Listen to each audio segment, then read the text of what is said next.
বন্ধুরা, একটু ভিডিও দিতে লেট হয়ে গেছে।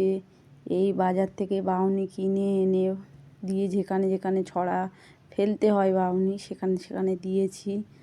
আর আমাদের বাড়ি পোষখোলা জ্বালতে হয় বাউনির দিনে, পোষখোলাও জ্বালবো আজকে একটু দেরি করে। প্রথমে পোষখোলাটা চলো দেখিয়ে দিই। চারখোলা এনেছি, একটা সরু চুগলির ব্যাটারটা তৈরি করে নিয়ে সরু চুগলিটা করছি। প্রথমে একটা সরু চুগলি আমাদের ফেলে দিতে হয়, তারপরে আমাদের খেতে হয়। তারপর মেয়ে ওর বাবাকে ফোন করলো। ফোন করার পরে বলছে বাবা অফিস থেকে আসার পথে বারুইপুর থেকে গুড় আনো। তা ওর বাবা বলছে ঠিক আছে আমি আনবো। গুড় এনে দিয়েছে। তা মেয়ে বলছে মা সরু চুগলি করেছো, একটা বাটিতে করে আমাকে একটু পিঠে দাও আর একটু গুড় দাও। আমি বলছি ঠিক আছে তোকে দেবো।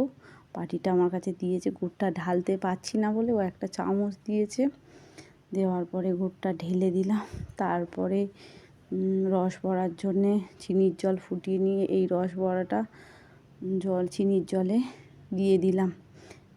দেওয়ার পরে মেয়ে বলছে মা আমি স্কুলে নিয়ে যাবো। আমি বলছি ঠিক আছে নিয়ে যাবি, বন্ধুদেরকেও দিবি।